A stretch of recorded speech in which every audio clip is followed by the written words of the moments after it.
such a platform, something else actually bring it together, people sharing information and all that. Okay, let me come to you, Ashley. When we talk about the textile industry, and I want you to paint a picture for us on how big this industry is, especially here in the country. When somebody says the textile industry, what should be the first thing that comes into their mind? Okay, so I'll give you just an example. Let's see the shirt that you're wearing. So I'm going to give you an example of the different avenues that come into play when it comes to production and the marketing and the way the shirt will get to you. So we have the tangible aspects of the garment and we have the intangible aspects. So, and the intangible aspects, we have logistics, we have the design of the garment. We also have the buttons on your shirt. They come from somewhere different compared to the fabric. We have the thread that is used to stitch the garment together. We have, the tags, we have the packaging that your shirt comes in once you buy it.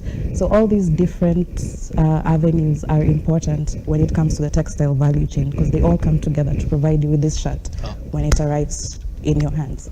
Whoa, that's huge. Because when I'm wearing my shirt, I just think that it was one person that actually did make this. So the things like the buttons, the fabric itself, they don't come into my mind. Exactly. Let me ask you, in terms of, these raw materials, in terms of production, how do we get to source them here in the country?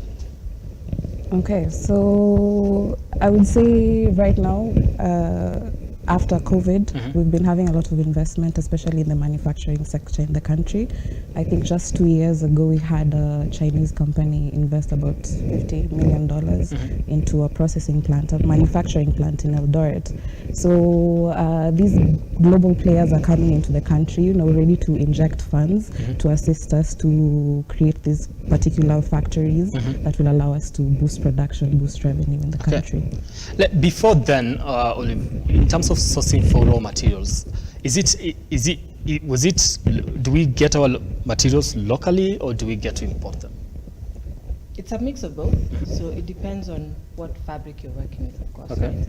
So some materials, some fabrics are made and processed here, others are imported. So it really depends on what the designers are looking for. But the purpose of events like EATLW is to be able to have more of the entire value chain being sourced locally from at least across East Africa. I mean, if you look at Ethiopia, for example, cotton is one of their biggest exports. So at the time, Kenya was also exporting cotton as a raw material, and that declined a bit, even from a farmer point of view.